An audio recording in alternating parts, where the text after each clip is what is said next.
Hey everyone, let's dive right into this complete care guide for the visually stunning and totally unique Sparkling Gourami. If you've been looking to add a pinch of true originality to your freshwater tank, you are absolutely in the right place. These are fish rarely found in standard home aquariums, which makes keeping them feel incredibly special. They get their name from the beautiful, tiny, colorful spots across their scales that catch the light, making it look like the fish is literally sparkling in greens, blues, grays, and whites. Today, we're going to learn exactly how to help these little aquatic gems thrive in your home.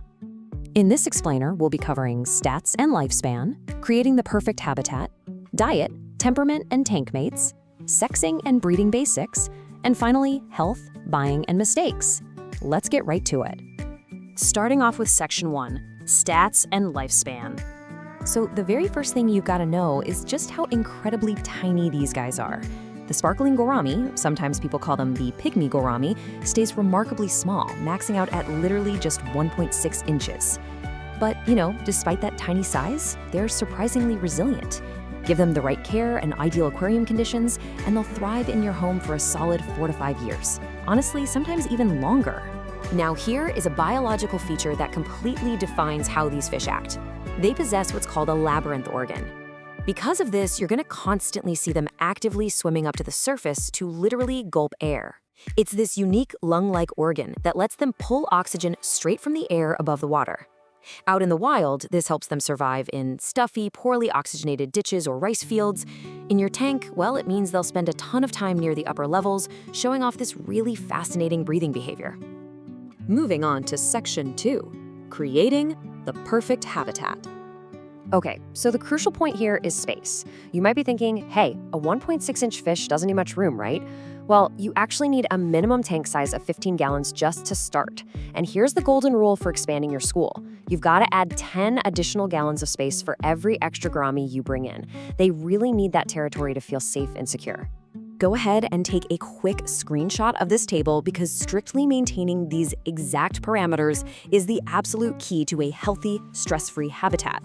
You'll want to aim for a temperature right around 77 degrees Fahrenheit, keep the water hardness somewhere between 5 and 18, and just make sure your pH stays nicely balanced, right between 6.0 and 8.0. To get their aquascape absolutely perfect, there are a few non-negotiables. First up, you need a low-power filter. Because of how they breathe at the surface, they completely hate rapid water flow. Next, go with a dark substrate. It creates this stunning contrast that makes those brightly dotted, sparkling scales just totally pop. Then pack the tank with dense plants. Think rooted ones like anubias, plus some floating vegetation, and throw in various decorations. They absolutely need these hiding spots to feel completely secure. Finally, commit to 25% weekly water changes and put your tank light on a timer for about 9 to 10 hours a day to keep both the fish and your plants in top shape. All right, Section 3, diet, temperament, and tank mates.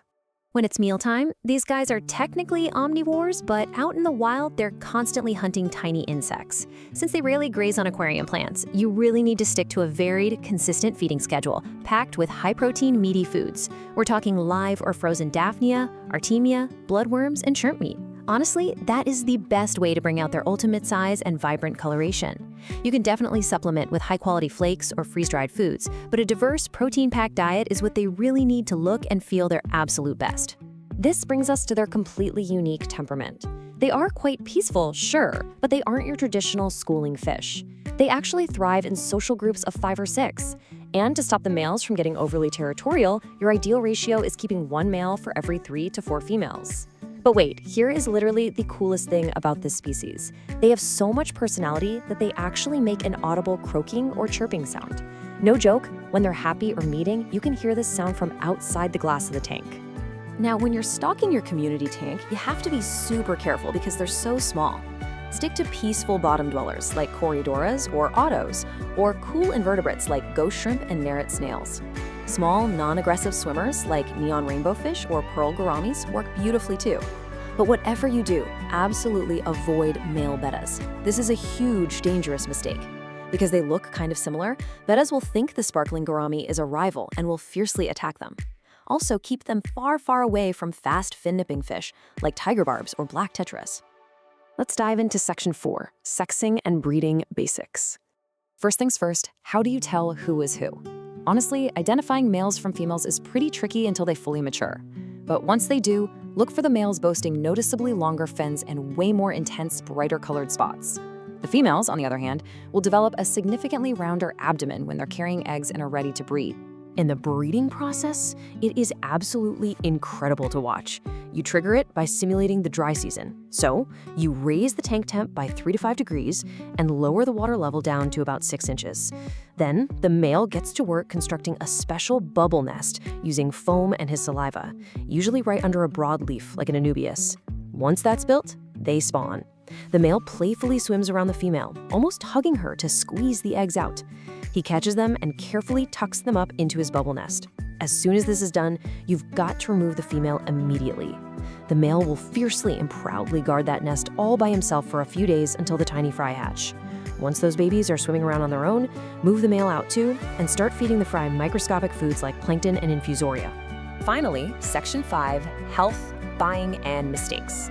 So sparkling gouramis are generally pretty hardy, but you definitely need to keep a sharp eye out for white spot disease, also known as itch. If you see little white dots popping up all over their bodies, you've got to apply medication immediately because it can be fatal if you just ignore it. As for common beginner mistakes, well, definitely watch out for overfeeding, which fouls up to water super fast. But more importantly, make sure your tank has a secure lid and plenty of dense plant cover. These fish are easily startled by loud noises and fast movements. If their tank is in a high-traffic, noisy area, or if they lack hiding spots, they will get incredibly stressed. In fact, that stress can literally lead to them jumping right out of the tank. So keep their environment calm, quiet, and lush. When you're actually ready to buy, you'll be stoked to hear they are highly accessible.